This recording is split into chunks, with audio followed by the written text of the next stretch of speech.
Welcome back, guys, to Trails of Cold Steel 2, and now, after a little bit after the ending, it's time to begin the post-game, or the New Game Plus, or basically to see the content that we have not yet seen, as important storyline content is hidden within the game in the second playthrough. Ready for our Trails of Cold Steel 3 Let's Play to come, well, very shortly when I think about it after the release of these videos. So with our crew all super leveled up, it's time to start a New Game Plus and basically run through the entirety of the game again.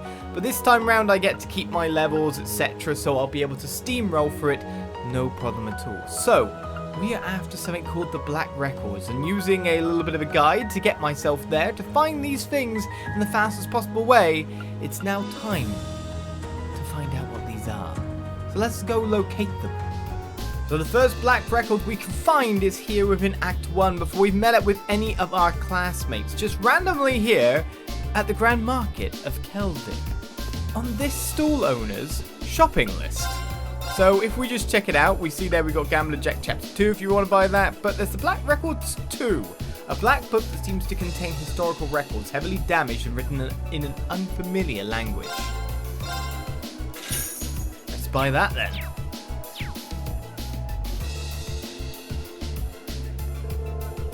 I can't read a word of this book. It must be really old. It's not exactly in the best shape either. Oh, that one. Yeah, judging by the way it's bound and the general look of it, I'm guessing it's an old history book. It's really strange though. I didn't even remember buying it. It was just there in my storage one day. It doesn't seem valuable, so I just stuck it on display for dirt cheap. But hey, I'm happy you bought it. Is that so? Should you really be telling your customers they're buying unwanted goods? Celine? I know a thing or two about languages of yours are familiar, but the stuff in this book is completely illegible to me. I can't sense anything special coming from it either. What in the world is it? Huh. Well, throwing it away seems like a waste, so let's hold on to it for now. So we've obtained our first Black Record. Now we move forward with the game to find our second one.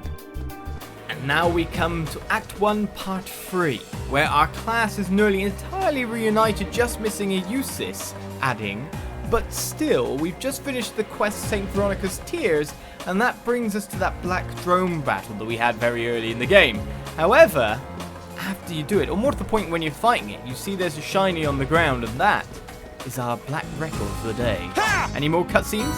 Black Records 3 is obtained.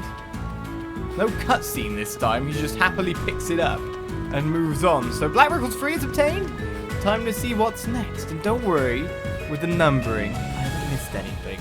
And now we come to our third Black Record, here deep within the ancient quarry. After having completed Clara's quest to get ourselves a stone, defeating the gigantic spider at the end, there is another shiny on the ground that there wasn't before, as we get Black Records 1.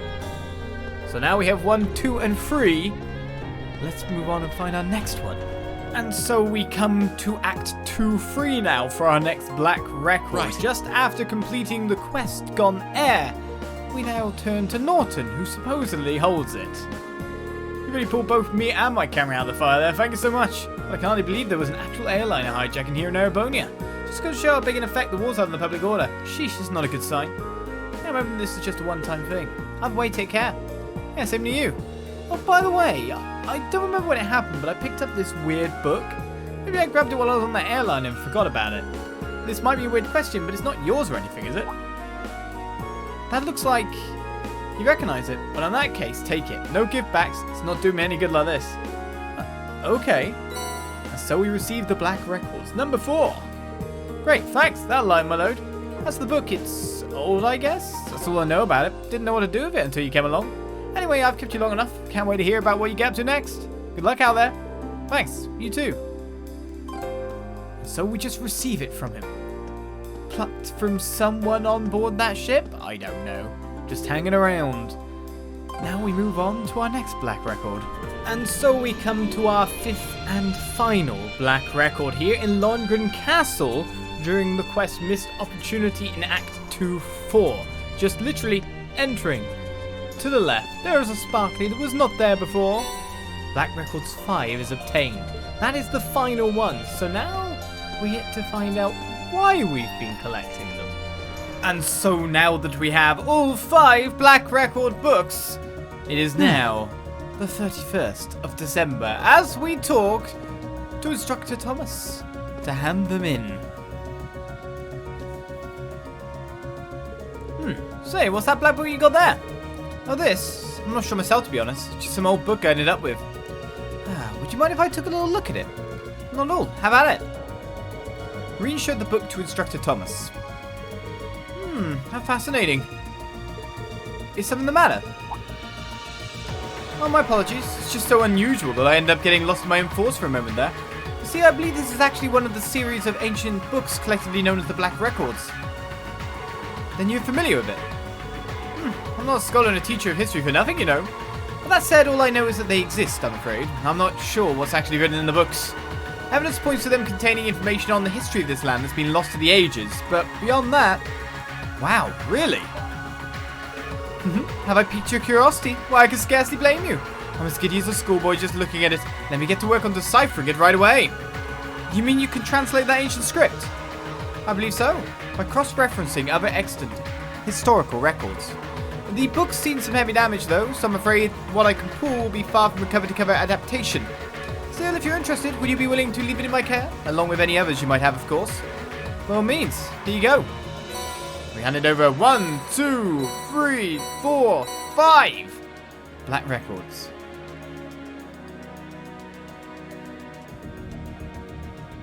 Phew, I think that's about as much as I'm going to get out of that.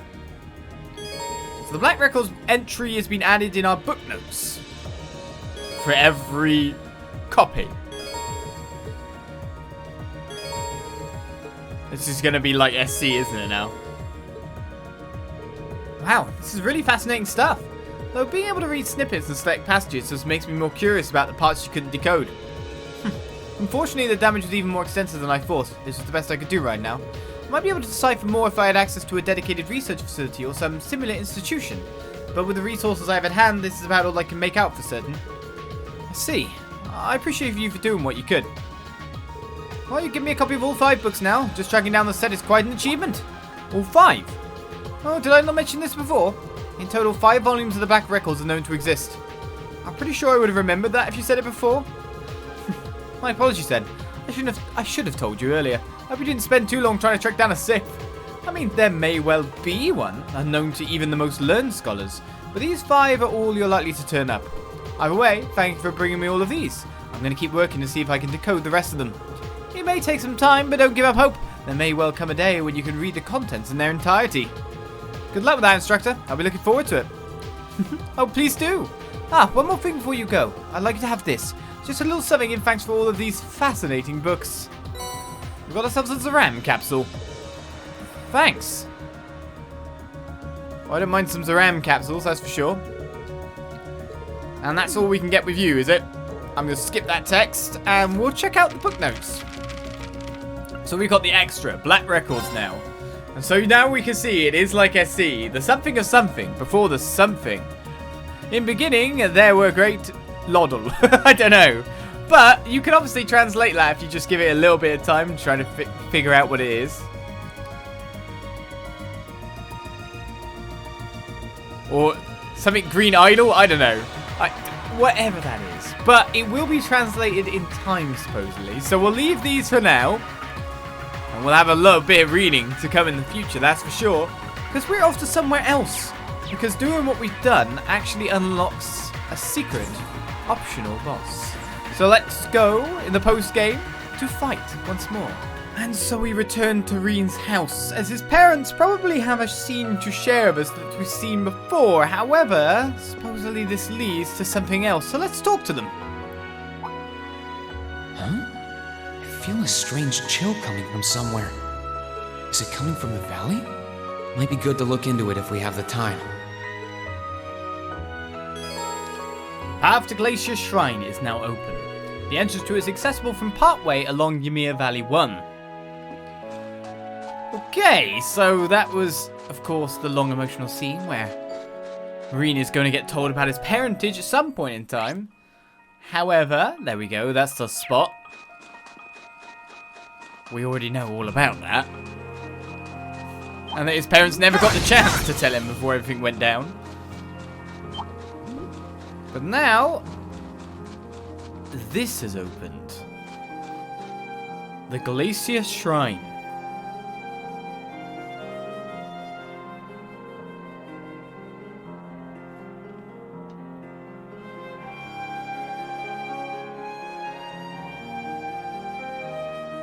Look at that! Spirit Shrine! So it appears. Who'd have thought there was another one so close to our old base town? It must have appeared here very recently. I wonder what caused it to appear so much later than all of the others, though. Perhaps it may contain some kind of trial for us to overcome? While we're here, we might as well investigate. There's no telling what we'll find inside, though. It might be a good idea to go back to town and stock up first. Shh, we should be stocked. We should be ready to go. We're ready to rock. I'm guessing there's no fishing, to be honest. Not that they'd have any or extra fishing spots around or anything like that. But this is where we get into the real new content. Not what we're technically after, it's a challenge. What we're after comes after this. But let's check out a whole shrine. If it is a big shrine.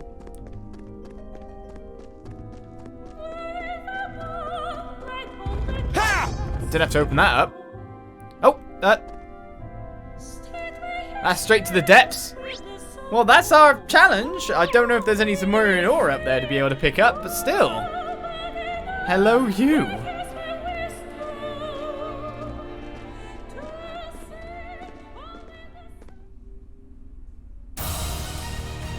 The Magic Knight Isra-Zamiel.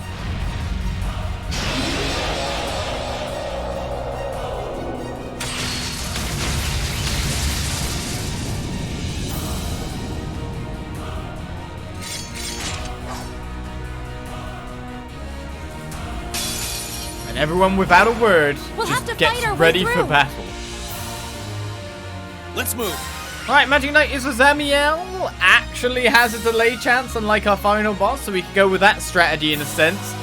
Level 150, so unfortunately I'm not getting super duper damage anymore from every enemy being lower than me by 10 levels. Oh man, I should have the upper, fighting upwards, caught some people, to be perfectly honest. Do I then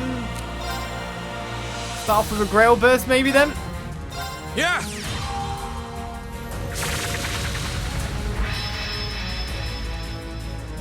It's been a weirdly long time since I last fought after all. In Trails of Gold still too. But we should be able to remember the gimmicks that we want to use.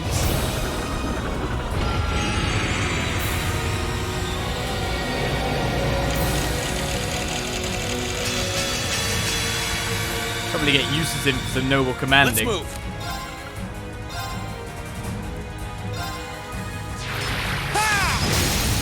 Trying to get a delay would be kind of nice. Go, everyone.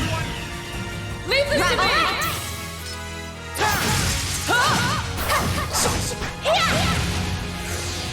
Let's move. Rean hardly doing any damage there at all.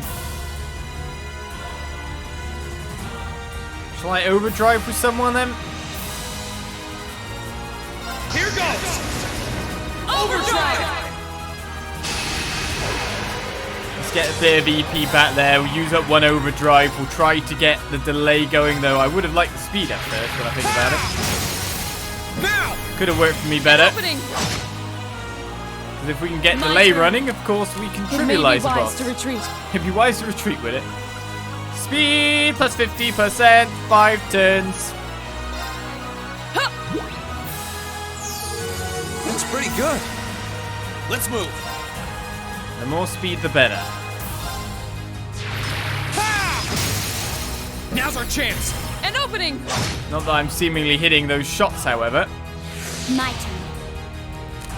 Alright, let's swap you with Good luck. I'll Eustace show for you the time how being it's then. done. Now's our chance. Don't let it Is Emma slightly in range? Understood. She was, just about. Of course.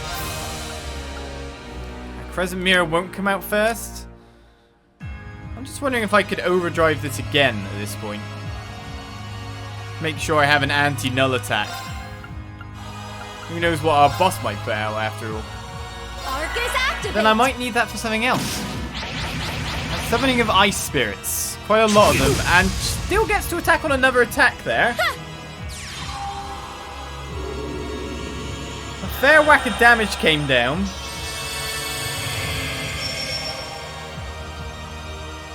Let's move. Right, our other problem here is that we might need to AoE literally everything on the map.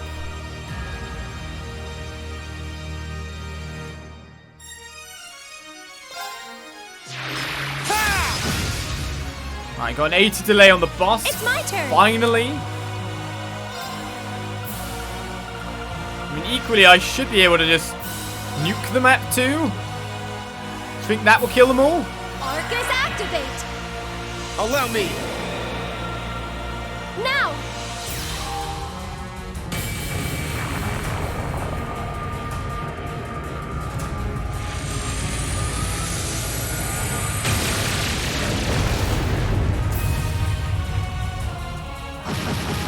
Alright, the ice spirits are out for the count. Here we go. 50k's worth of damage on that hit. We've already taken down 100k's worth of HP without using any S-breaks or anything like that.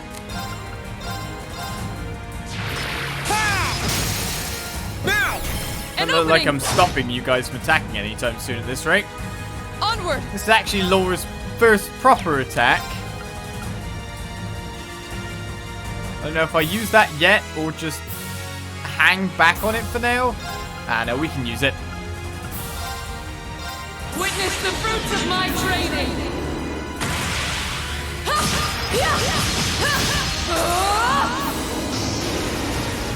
Power! Radiant Lion!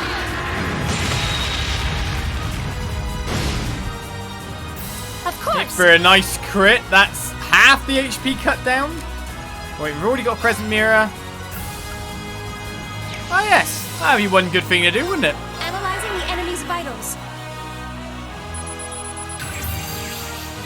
I've got it. A Magic Knight that slept within a hidden shrine used the barrier to block damage and wields 4 swords. Well, we're not going to allow you to block Here the we go. damage. We just want to knock you down. Now! Oh, at this rate, An opening. we're not getting the good stuff, are we? I'll handle this. Now's our chance. Don't let Laura it on the pass. outside edge of that. Understood. Yep. Here I go.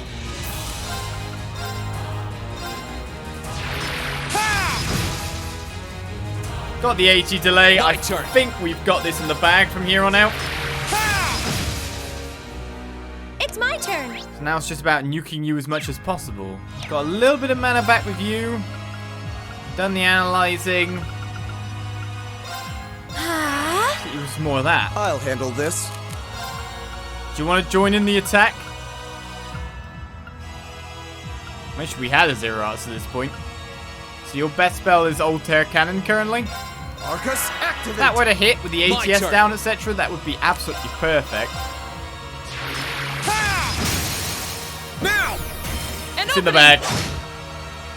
As soon as you give Onward. the delay chance, everything is good, right?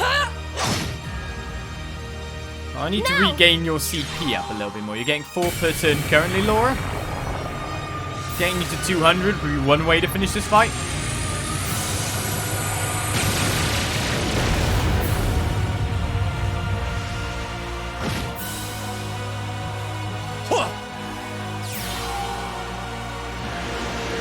Technically getting Fian to do her S-Craft would be also another big damage dump.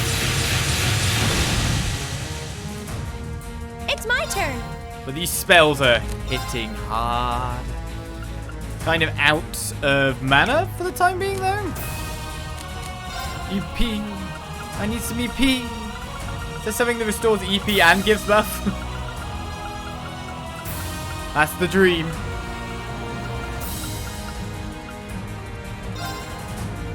I mean, you've got 10 of these. You may as well use one. Here I go. Just wondering if you want to give yourself that speed food and then we go for that again. Could get someone else to do it too, mind you. And the 80 delay sticks. Let's go, everyone. Understood. Very All well. right.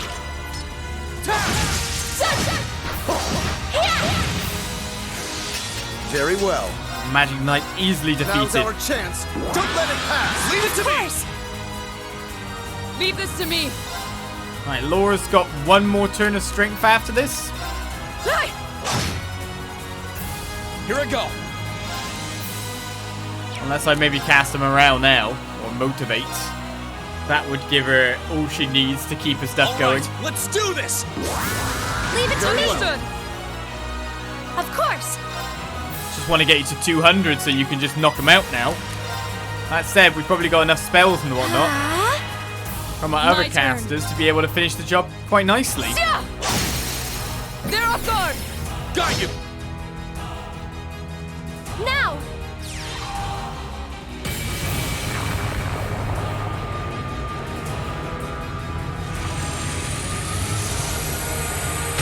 It's also the thought that we've got all our other crazy arts in the background that I haven't used either. I'll handle this. Not a challenge. Arcus, activate. Of course. My turn. Looks like we won't even kill him with an S-craft. Now's our chance. An Dead opening. before that by the look of things. Allow me.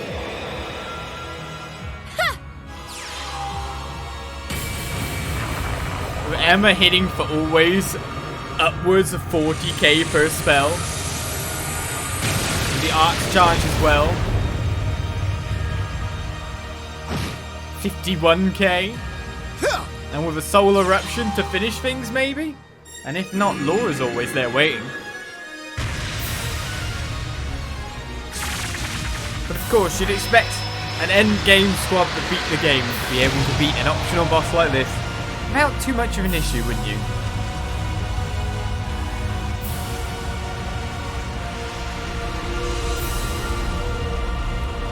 We'll use this crit as the sun descends.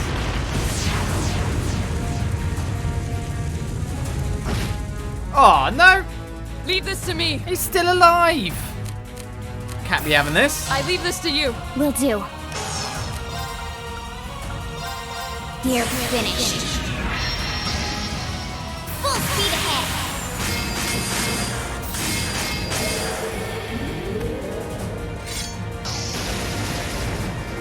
Shadow Brigade! And that's that. Even got an AG to lay off the special weird thing. Target's eliminated. Let's get going. Well, a 3.1 total experience multiplier. That would have got me the achievement if I hadn't already got it. And so optional boss is defeated and gives an absolute ton of experience as well. The minion reached level 5. Wow, did that give a load of like Master Quartz experience too? Did that just max out everyone's Master Quartzes? I should put different ones on because I think that was level 3. I don't even know. Attacks crash inflict burn 30% chance. Nice. I did it. I don't know how much that gave me, but I've only just begun. Done. everyone liked their level ups, even though of I course feel stronger than ever. they don't really need That it. should suffice. I did it. Defeated Magic Knight Isra-Zamiel.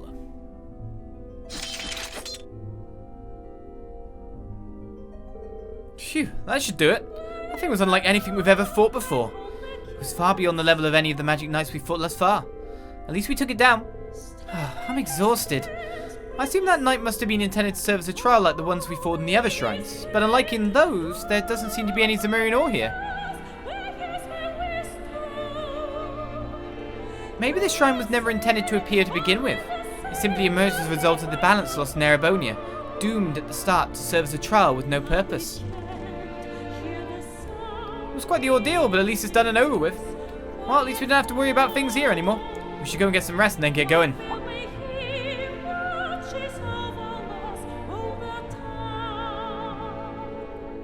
What's that? We should probably go and take a closer look.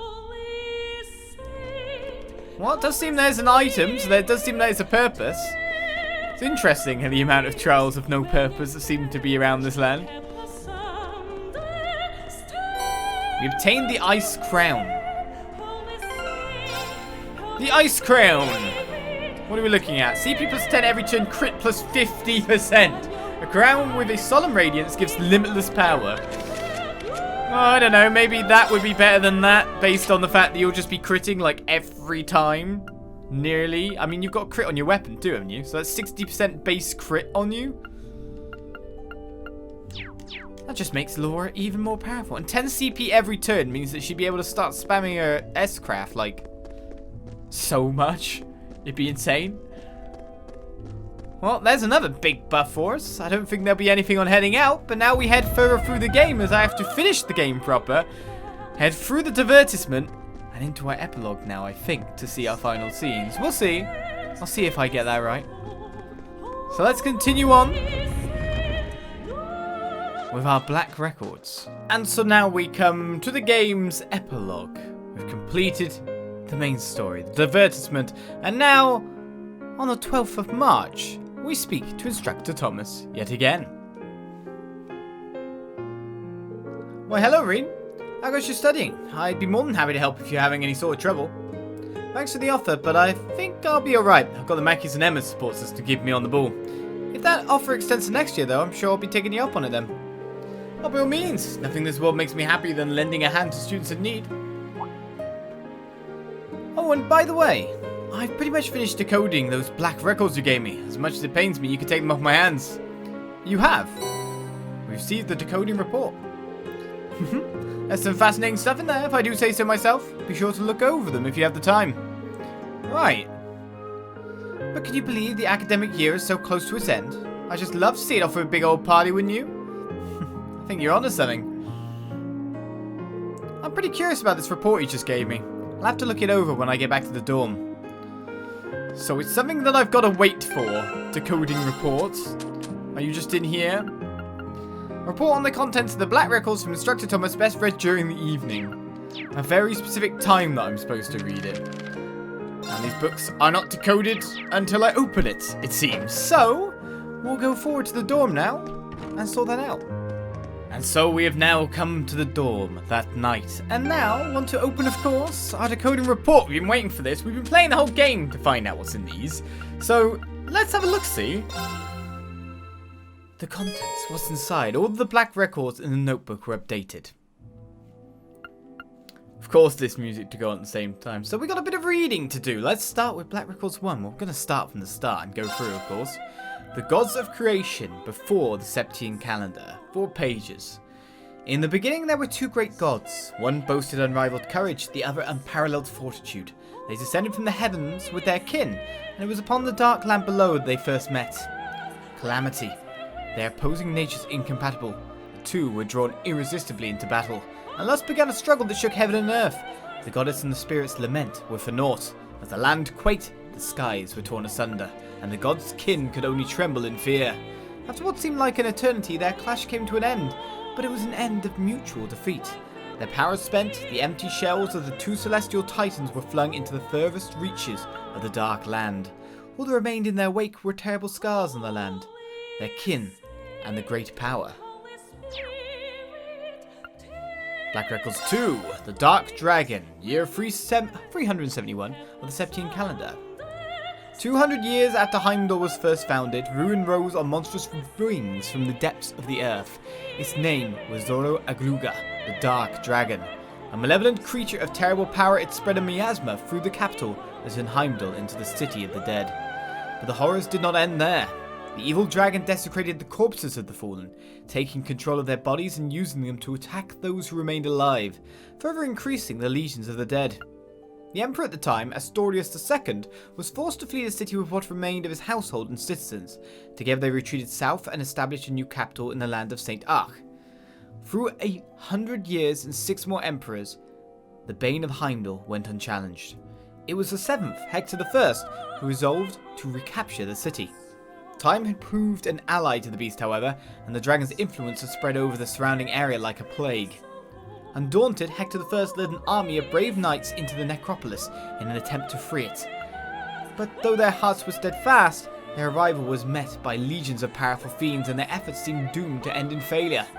It was then that Hector I had a fateful encounter with none other than the great Vermilion Knight, Testarossa. The knight recognized Hector I as his master, And bolstered by its immense power and countless weapons, the Emperor moved once again on the city and to the decisive encounter with the Dark Dragon. The battle shook the city to its core, and at the end the Vermilion Knight was victorious. The Scourge of Heimdall, the Dark Dragon, was defeated. However, the price of victory was steep. The corrupted blood that flowed from the dragon claimed Hector's life and defiled even the knight itself, placing a curse upon it. The noble Testarossa became the Crimson Calamity, a demon with 1,000 weapons that only reacts to the blood of the Arnor family. A destructive force on par with the Dark Dragon that, should control of it ever be lost, would threaten the world and all who live in it. It was sealed deep underground, never intended to again see the light of day. Meanwhile, a new city rose from the ashes of the old, and people once again began to gather in Heimdall, and that was when the Vermilion capital that endures to this day was first built. So we move on to number 3. The War of the Lions begins, year 947. In the year 947, Emperor Valius V passed away. His death heralded the beginning of the largest scale civil war in Erebonian history. Valius V was a ruler with a somewhat debaucherous reputation, and is said to have had countless wives and concubines. To further complicate the matter of succession, many of those wives came from prestigious noble families, all of whom began competing for power and wanted their offspring to take the throne. Within days of Valius V's death, Crown Prince Manfred, the son of his first wife, was assassinated by an unknown party.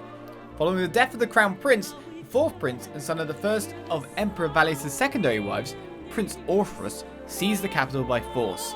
Once in control, he declared himself the new emperor and began purging all those who dared to oppose him. The coup set off a succession of counterclaims, and 3 other princes also named themselves to be the new emperor. Backed by the powerful noble families of their mothers, the competing princes ignited a bloody 5-year-long civil war, and thus the War of the Lions began. At first, the princes' armies were largely equal in terms of strength. It wasn't until Orpheus, who would later become known as the False Emperor, revived the being that had long been sealed under the city, that the balance of power shifted. The Testarossa, the legendary Vermilion Knight, now tainted by the blood of Zora Agluga, saw the light of day once more. With his unmatched strength under his control, Orpheus decimated his greatest competition in one fell swoop, and the 5th prince, Gunnar, was defeated. It seemed inevitable that the armies of the other princes would share the same fate, but it was at this pivotal point that the war took yet another surprising and sudden turn. This unexpected development came in the form of another great knight, the Palatinate Knight. Oh, a new one. The famed champion was acquired by Prince Lucius, the 6th and the youngest of the feuding brothers, and with its power he was able to defeat the army of the brilliant strategist and second Prince Albert. Victorious and backed by the knight's power, Prince Lucius was poised to challenge Orpheus. Prince Gunnar and Albert's armies, however, were not completely wiped out, and decided to join forces with one another in order to oppose the other princes. It was thus that the war became one fought by 3 separate groups: Prince Orpheus with the Vermilion Knight, Prince Lucius with the Palatinate Knight, and Princes Gunnar and Albert, who had no knight but compensated with their sheer numbers. The War of the Lions had been raging for 2 years now, and the chaos only worsened by the day. Erebonia seemed fated to fall into ruin and darkness, fitting perhaps for a nation that takes its name from Erebos. Black Records number 4. Zrykos takes up arms. In the year 949. A young man lays on a grassy plain, enjoying a nap in a peaceful setting. Before long, however, his rest was interrupted by the arrival of a second young man on horseback. The youth wore the trappings of a knight, and his expression was deathly serious. His armor bore many rents and scratches, and his left arm was bound in a bloody bandage. The first young man had not seen him in several years, but a cheerful reunion did not seem to be his purpose. "You were right after all," the second man said gravely. "At this rate, the Empire's days are numbered." At this, the first young man rose from the grass. He was none other than the 3rd prince of the Erebonian Empire, Prince Zrykos. As a man with no claim to the throne due to his commoner mother, and shunned by the other highborn princes, Zrykos had long since left Erebonia behind, wandering from place to place and whiling away his days. 3 years prior, he had reached the land of Nord, where he had remained ever since. Though left to his own devices since childhood, his nature was noble, and he was quickly accepted by the people of Nord and lived peacefully among them. But while he had left his homeland, he had not truly abandoned it in his heart. During his wanderings, his mother had passed away, but while she lived, she had told him something that would remain with him for the rest of his days. The blood flowing through you will not allow you to turn your back on the Empire's suffering. Prince Zrykos had turned those words over in his head again and again. What could a powerless vagrant like himself truly hope to do? A knight's arrival, however, signified two things: that the war continued to worsen, and that Erebonia was on a certain path to ruination. His mother was probably correct. Hearing the knight's words, he decided that enough was enough. He could ignore the pain of his countrymen no longer. That knight, incidentally, was called Roland. He was a childhood friend of Drykel's and his confidant. He was also the man who Drykel's had left in charge of things in his place before leaving the country. Prince Drykel's set about preparing to depart, but before he could finish, he was met by several of the tall knights of Nord, their cross-shaped spears in hand. They too were close friends of Drykel's, and they volunteered to accompany him and Roland, fearing that the two men alone would not stand a chance. The next morning, the prince departed the village, a mere 17 men under his command. They bade farewell to the people of the settlement, and his elder wished them well. May the winds of the goddess be with you, he blessed them. Fortune favour you all. The final black record then. The war comes to an end in the year 952. Prince Drykel's opponents were the armies of 4th Prince Orpheus and his Vermilion Knight, 6th Prince Lucius with his Palatinate Knight, and the combined forces of the remaining princes Gunnar and Albert, who had a legion of magical golems under their control. Yet it was he, the illegitimate son of a commoner and late comer to the war, who emerged triumphant. His victory did not come without losses, however. During his return to Erebonia, Roland fell in battle. Not long after that, however, he met a woman who would change his destiny forever. That woman was none other than the daughter of Count Sandlot, who hailed from the lakeside town of Legram. Her charismatic personality and peerless skills with the lance earned her the leadership of a band of knights known as the Eisenritter and the moniker Lance Maiden. Her name was Leanne Sandlot. Prince Drykel's and Leanne Sandlot may have come from wildly different backgrounds, but their concern for the innocent victims of the war united them in purpose to bring an end to the bloodshed, and it was those shared feelings that made them join forces. The two of them, along with the warriors of Nord, the Eisenritter, and all of the other peoples of the nation whose heart they moved, liberated one town after another, and were eventually successful in persuading even Prince Lucius, owner of the Palatinate Knight, to fight for their cause.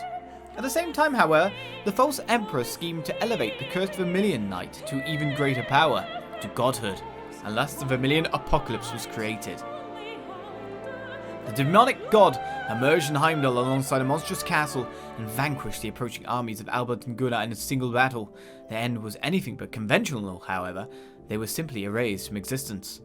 Even the Palatinate Knight could not contend with such a foe and was felled, and as it decimated all who challenged the false emperor, countless crimson spirit veins spread out from the castle, stealing the very life from the capital's citizens as well as those in the surrounding area. Defeat seemed all but inevitable for Prince Drykel's, the Lance Maiden and their followers, but they refused to give up. Following the guidance of a kindly witch, they were led to a new great knight which slumbered on the outskirts of Heimdall. After overcoming a trial, they were able to claim the Ashen Knight and his power. With it in hand, along with their many supporters and the army of Prince Lucius, they marched on the capital for the first time, or the final time. Both, really. Eventually making their way to the castle at its centre. 3 days later, on the 4th of July, year 952, the castle vanished from existence, and the city was liberated. The Black Records have shown us a bit more of history. However, there is but one more thing to see. The decoding report read now. Let us move on to our last action of the post-game. And so we come to our final event. On the final day, with the revelry corridor open, we return to the schoolhouse roof to speak to a certain someone yet again. Instructor Thomas, what have you got for us this time?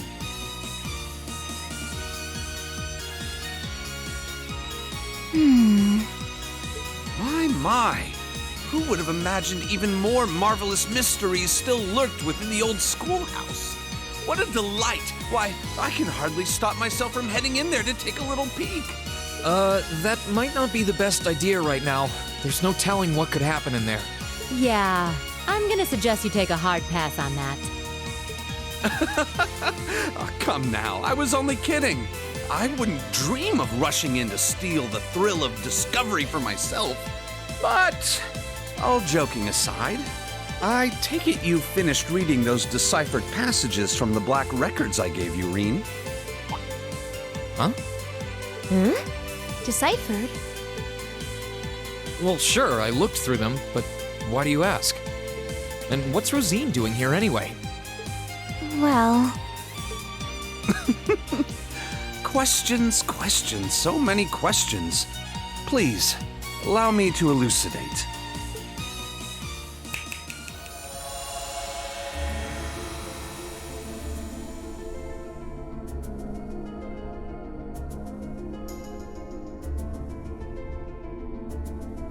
What's going on? This is just like when I called out to Valimar that first time. To put it simply, I've created a partition of sorts. The three of us standing here within are the only ones who can even sense it. Meanwhile, those outside remain blissfully unaware of its existence. I'll admit, for a moment there, I was worried that Emma and Celine might have noticed something amiss, but it seems I've still got the touch. Just who the hell are you? And you too, Rosine. Why are you wearing your habit all of a sudden? Starting off with the basics, I see. Perfectly fine by me. Who the hell am I indeed? My formal ties are to the Septian Church, as a member of the Gralsritter. Second among the Dominion, in fact. I stand at the right hand of our leader, and am known by some as the Partitioner. But you already know my real name, of course. I've never hidden that from you. I am and shall always be Thomas Lysander. I'm a squire, tasked with supporting him in the execution of his duties. You could say I'm an apprentice knight of the Gralsritter. What? Hold on.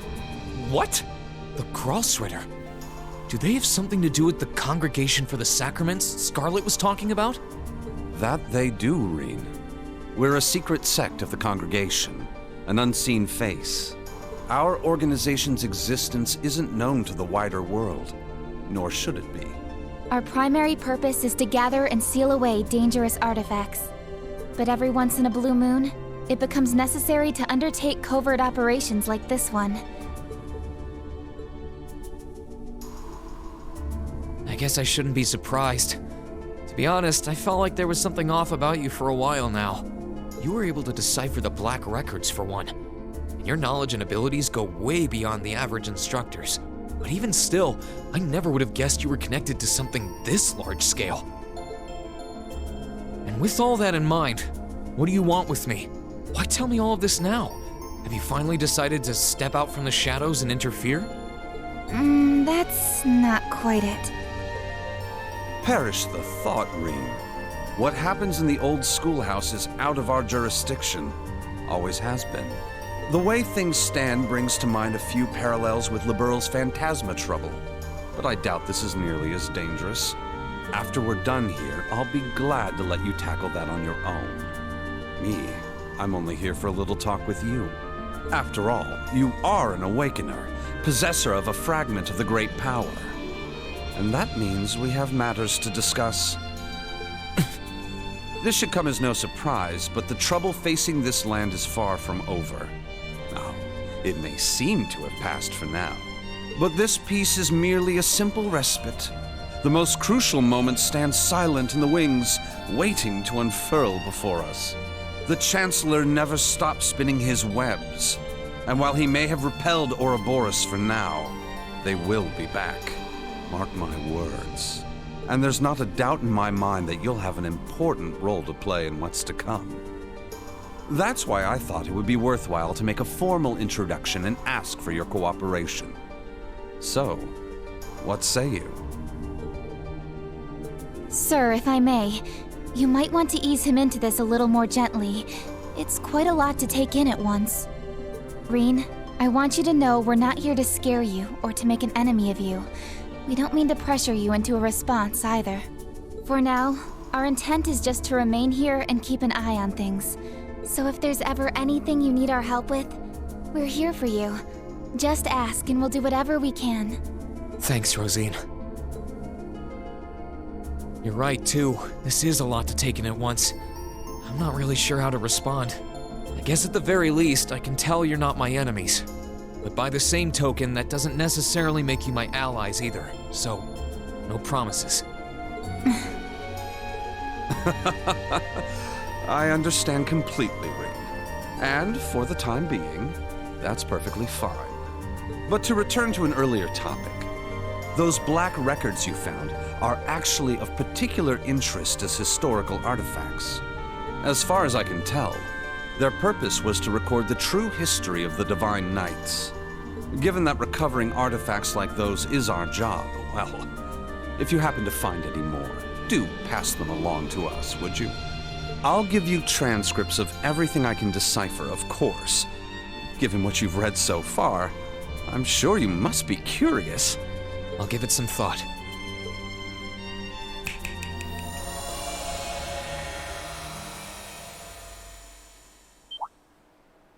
Huh? What? What in the... Well, do take care, everyone. I'll be praying for you. Of course you will. And that is how that ends. That is how our post-game content ends. My, who would have imagined that more wonderful mysteries still live within the old schoolhouse? He's just saying what he's saying before, isn't he? Now Rean's like, And Rosine. However, that's not all for the conversation that's going on here, which I did not realize following the little small guide about the black records that I was following to get this done. It didn't actually have this on it, so I missed it completely on a first pass through. There is actually another scene to be seen with these two, just simply for leaving after they dropped us that knowledge bomb to begin with.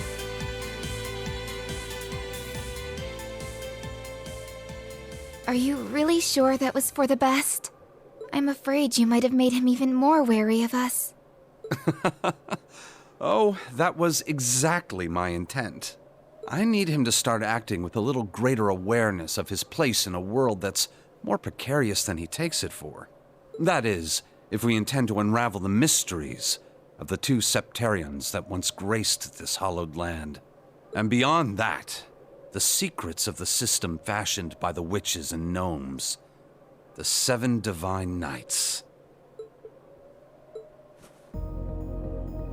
Osborne being dead set on locking down our activity certainly doesn't help matters either.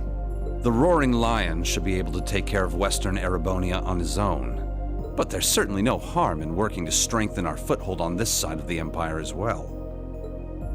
Our work will not be easy, Rosine.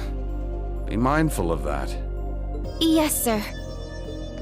Well, if you'll excuse me, the children are waiting.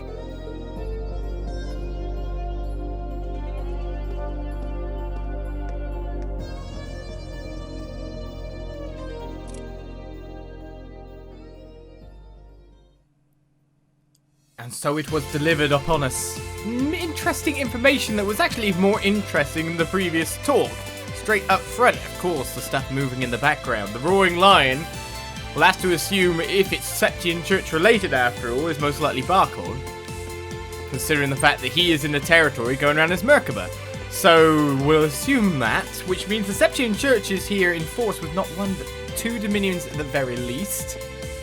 Who knows what more they'll pull to things after the 2 Septarians for 2 dominions. So that kind of makes sense that they'd be present. Let's put it that way. With Osborne actively working against them too, so not only does he know about Ouroboros, as it were, and has foiled their plan and taken over their plan, but he also knows about the Septian Church and their actions too, so he knows everything about what's in play, which makes him a little bit more intriguing, that's for sure. He really does know it all. And then there's us, standing as his child. How is this going to play out for Rean in the future? How is Trails of Cold Steel 3 going to play out from here? Well, it's released literally today, and I'm just waiting for my package that's about to be delivered for the Force Military Academy Edition any second now. So, that was the Trails of Cold Steel 2 post-game. I hope you enjoyed. We got our little bit of information. We are set up and ready for our further adventures in the land of Erebonia. I'll see you next time for that, starting shortly on the channel. Bye-bye.